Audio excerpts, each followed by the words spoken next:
स्वागत है आप सभी का परीक्षा के ऑफिशियल यूट्यूब चैनल पर। आपके अपना एग्जाम्स का सीजन आ चुका है। हर एक दो दिन में आपको एक नया नोटिफिकेशन देखने को मिलता है, एक दो दिन में आपको नया एग्जाम का डेट देखने को मिलता है। आज ही मतलब ये है तो काफी पुराना, काफी नहीं मतलब आपका 7 तारीख को ये नोटिफिकेशन आ गया था। डीआरडीओ के अंतर्गत कुछ पद थे आपके जिन पे कुछ वैकेंसीज थी, जो आपका फॉर्म फिलिंग स्टार्ट हो चुका है। ये सारी चीजें आज मैं आपको यहाँ पर बताने वाला हूँ। एक बार जल्दी से आप लोग क्लास को शेयर कर दो। अभी तक अगर आप लोगों ने लाइक नहीं किया तो एक बार आप लोग लाइक कर दो, फिर मैं स्टार्ट करता हूं। देखो 7 नवंबर 2022 को ये आपका फॉर्म फिल स्टार्ट हो चुका है, लेकिन एग्जाम इस नोटिफिकेशन की जो लास्ट डेट है ना वो आपकी 7 दिसंबर है। मतलब अभी भी आपके पास समय है इसके फॉर्म को फिल करने के लिए। 1000 से ज्यादा वैकेंसीज हैं, आप एलिजिबल हो नहीं हो, इसकी क्राइटेरिया क्या है, क्वालिफिकेशंस क्या है, चाहे वो एज में हो चाहे वो आपके एजुकेशन में हो, ये सारी चीजें हम लोग यहाँ पर देखने वाले हैं। ठीक है, देखो सबसे पहले तो डीआरडीओ बलस्य मूलम विज्ञानम, हम लोग इसका ये लोगो याद करते हैं क्योंकि एग्जाम में पूछा भी जाता है। अब इसके अंतर्गत आपकी वैकेंसी है डीआरडीओ का डिफेंस रिसर्च आपका डेवलपमेंट ऑर्गेनाइजेशन। इंपोर्टेंट अगर डेट्स की बात करोगे तो आपका 7 नवंबर, ठीक है, 7 नवंबर 2022 से आपके फॉर्म फिल होना स्टार्ट हो चुके हैं, जो होंगे आपके 7 दिसंबर 2022 तक। आपका tentative date of tier 1 exam to be not announced on DRDO website, मतलब अभी फाइनल नहीं है लेकिन बहुत जल्द आपको ये देखने को मिलेगी। अब देखना इनकी टोटल कौन कौन सी वैकेंसीज हैं और उनकी क्राइटेरिया क्या है, चाहे वो एज का हो चाहे वो आपके एजुकेशन क्वालिफिकेशन का हो। और हाँ, इसमें अगर आप 12th पास हो ना तो भी फॉर्म फिल कर सकते हो। अब हम लोगों को ये देखना है कि 12th पास कौन कौन सी इसमें वैकेंसीज हैं। जैसे जूनियर ट्रांसलेशन ऑफिसर का JTO, master degree of recognised university in English Hindi with English Hindi as a compulsory elective subject. मतलब अगर आपने MA हिंदी या इंग्लिश से किया है तो आप JTO के लिए एलिजिबल हो। जॉब बहुत अच्छी है, आपका पे लेवल आपका 6 रहेगा, मतलब 4200 ग्रेड पे, या फिर आपका 35,400 से लेकर 1,12,400 तक। ठीक है, एज आपका 30 से ज्यादा नहीं होना चाहिए। आपकी जो जॉब है वो आपकी कैटेगरी बी की है, मतलब बी ग्रेड गजेटेड पोस्ट मानी जाती है अपने आप में। ठीक है, दूसरी अगर आप बात करोगे स्टेनोग्राफर ग्रेड 1 टाइपिंग टेस्ट होगा इसमें आपका, या फिर इंग्लिश टाइपिंग के लिए बैचलर डिग्री, आपके बैचलर डिग्री होनी चाहिए। और आपके पास स्टेनोग्राफर है तो आपका एक नॉर्मल सा टेस्ट होगा, हालांकि इसमें सर्टिफिकेट नहीं मांगा है आपके स्टेनोग्राफर का, ध्यान से समझना, सर्टिफिकेट नहीं मांगा है। अगर आपके पास नहीं भी है तो भी आप इस पोस्ट के लिए एलिजिबल हो। जब पेपर पास कर लोगे तो आपका एक टेस्ट होगा, जैसे SSC में होता है।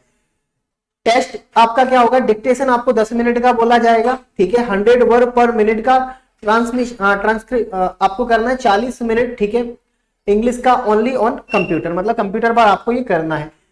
एज वही आपका 30 साल रखा गया है, ये भी आपका बी गजेटेड पोस्ट है, तो ये याद रखना। अगर आप ग्रेजुएट हो तो ये फॉर्म भर सकते हो। पेपर के बाद आपको टाइम मिलेगा 2 से 3 महीने का आपका स्टेनोग्राफर स्किल टेस्ट के लिए। ठीक है, स्किल टेस्ट के लिए आपको टाइम मिलेगा। ये 2 पोस्ट होगी। अब पे लेवल 4 के लिए बात करते हैं। लेवल 4 के लिए यहां पर कौन है, stenographer grade 2 English typing, 12th पास हो, रिकॉग्नाइज्ड यूनिवर्सिटी बोर्ड, मतलब अगर आप 12वीं पास हो तो आप फॉर्म को अप्लाई कर सकते हो।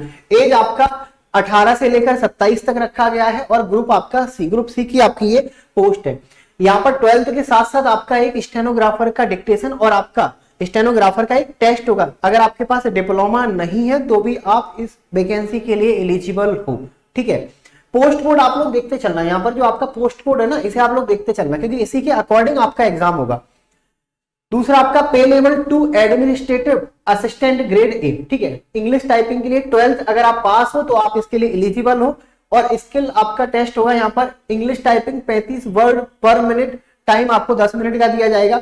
ठीक है, एज आपका 18 से 27 रहेगा और आपका ग्रुप सी का ये पोस्ट है। मतलब अगर आप 12वीं पास हो तो आप इस पोस्ट पे अपना फॉर्म फिल कर सकते हो। बस यहाँ पर टाइपिंग टेस्ट आपको देना पड़ेगा, एक एग्जाम होगा, उसके बाद आपका टाइपिंग टेस्ट होगा 35 वर्ड पर मिनट का, 18 से 27 आपकी एज रहेगी। दूसरा आपका हिंदी टाइपिंग के लिए अगर आप एलिजिबल हो तो 12th पास होना चाहिए आपका। ठीक है, टाइपिंग टेस्ट आपका 30 वर्ड पर मिनट का होना चाहिए। ये आपका टेस्ट होगा, सर्टिफिकेट नहीं चाहिए, केवल टेस्ट होगा। और वो कब होगा, जब आप एग्जाम को क्वालिफाई कर लोगे। एज आपका 18 से 27 रखा गया है, ग्रुप सी की आपकी ये पोस्ट है। स्टोर असिस्टेंट के लिए यहां पर क्या रखा गया है, 12th पास रखा गया है स्टोर असिस्टेंट के लिए। और यहाँ पर आपका स्किल टेस्ट में इंग्लिश टाइपिंग वही 35 वर्ड पर मिनट। 18 से 27 आपकी एज, ग्रुप सी की ये पोस्ट है। स्टोर असिस्टेंट हिंदी टाइपिंग में 12th पास, वही आपका 30 की स्पीड होनी चाहिए। 18 से 27 ग्रुप सी की पोस्ट। सिक्योरिटी असिस्टेंट, इसमें हो सकता है फिजिकल के कुछ टास्क हो सिक्योरिटी असिस्टेंट के, वो हम लोग आगे देख लेंगे। 12th पास होना चाहिए, ठीक है। और एक्स सर्विसमैन भी इसमें एलिजिबल है सिक्योरिटी असिस्टेंट में। Physical fitness and capability to undertake, ठीक है, मतलब आपका फिजिकल इसमें टेस्ट होगा, एक टेस्ट भी होगा, रिटन टेस्ट होगा, उसके बाद आपका फिजिकल टेस्ट भी होगा, ठीक है। 18 से 27 इसमें एज है और यहाँ पर आपका ग्रुप सी का पोस्ट है। व्हीकल ऑपरेटर 10th पास की जॉब है, अगर आप 10वीं पास हो तो आप इसके लिए एलिजिबल हो। इसके लिए थोड़ा सा आपको कुछ चाहिए, क्या कि आपका वैलिड ड्राइविंग लाइसेंस होना चाहिए, ठीक है। 2 और 3 wheeler and light and heavy vehicles, ठीक है। नॉलेज ऑफ मोटर मैकेनिज्म, ठीक है। एक्सपीरियंस ऑफ ड्राइविंग मोटर, मतलब थोड़ा सा आपको ड्राइविंग का एक्सपीरियंस होना चाहिए आपके पास, ठीक है। आपके पास आपका ड्राइविंग लाइसेंस होना चाहिए। 27 साल से आप ज्यादा बड़े नहीं होने चाहिए, मतलब वही 18 से 27 आपकी एज है और नॉन ग्रुप सी की आपकी ये पोस्ट है। फायर इंजन ड्राइवर 10th पास आपका है, ये आपकी कुछ स्किल्स हैं और 18 से 27 आपका एज ग्रुप सी का आपका ये पोस्ट है। फायरमैन तो आप 12th प्लस आपका एक डिप्लोमा लगेगा फायर का इसमें, ठीक है, लिखा भी होगा। सेकेंडरी 10th, ठीक है। और यहाँ पर आपका physical fitness and capability of performance strenuous duties, ठीक है। 18 27 और आपका ग्रुप सी का पोस्ट है। तो ये इतनी सारी आपकी वैकेंसीज है। अब किस पोस्ट के लिए कितनी टोटल कैटेगरी वाइज पोस्ट है वो हम लोग देख लेते हैं।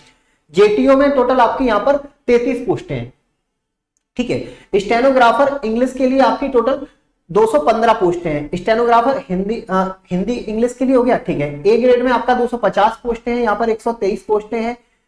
स्टोर असिस्टेंट में 134 पोस्टें हैं। स्टोर एडमिनिस्ट्रेटिव असिस्टेंट में 12 पोस्टें हैं। सिक्योरिटी असिस्टेंट की आपकी 41 पोस्टें हैं। स्टोर असिस्टेंट हिंदी में आपकी 4 पोस्टें हैं। व्हीकल ऑपरेटर में आपकी 145 पोस्टें हैं। फायर इंजन ड्राइवर की आपकी 18 पोस्टें हैं। फायरमैन की आपकी 86 पोस्टें। टोटल अगर आप पोस्ट देखोगे ना, मैं टोटल की बात कर रहा हूं, 1061 आपकी पोस्टें हैं। 1061 आपकी पोस्टें हैं। कैटेगरी वाइज आप यहाँ पर देख सकते हो, SC ST OBC EWS, हर कैटेगरी की यहाँ पर अलग अलग आपकी पोस्टें देखे रखी हैं, ठीक है। तो ये सारी चीजें हैं। अब देखो, ये आपका पूरा 5 पेज का आपका नोटिफिकेशन है, इसे मैं टेलीग्राम ग्रुप पर डलवा दूंगा। टेलीग्राम ग्रुप आपको MP परीक्षा के नाम से सर्च करना है, वहां पर आपको ये मिल जाएगा। एग्जाम देख लो, इसका एग्जाम कैसा है। ये आपके एग्जाम के सारे सेंटर है, टोटल 41 पूरे ऑल ओवर इंडिया में एग्जाम के सेंटर है। जैसे आपका भोपाल है MP के अंदर, आगरा है, अहमदाबाद है, औरंगाबाद है, बेंगलुरु है, भुवनेश्वर है, चंडीगढ़ है, ये सारे आपके एग्जाम के सेंटर है, ठीक है। अब ये देख लेना, आपका जो आपका सिक्योरिटी असिस्टेंट का पोस्ट है उसमें आपके ये सारी चीजें होंगी, जैसे चेस्ट एक्सपेंशन, आपका वेट हो गया, ठीक है। ये सारी चीजें यहाँ पर आपकी होंगी, ठीक है। हाइट हो गया, आपका चेस्ट हो गया, ठीक है। अब एग्जाम का देख लेते हैं कि भाई एग्जाम का क्या लेवल रहेगा या एग्जाम का पैटर्न क्या रहेगा। पोस्ट कोड हिसाब से होगा एग्जाम।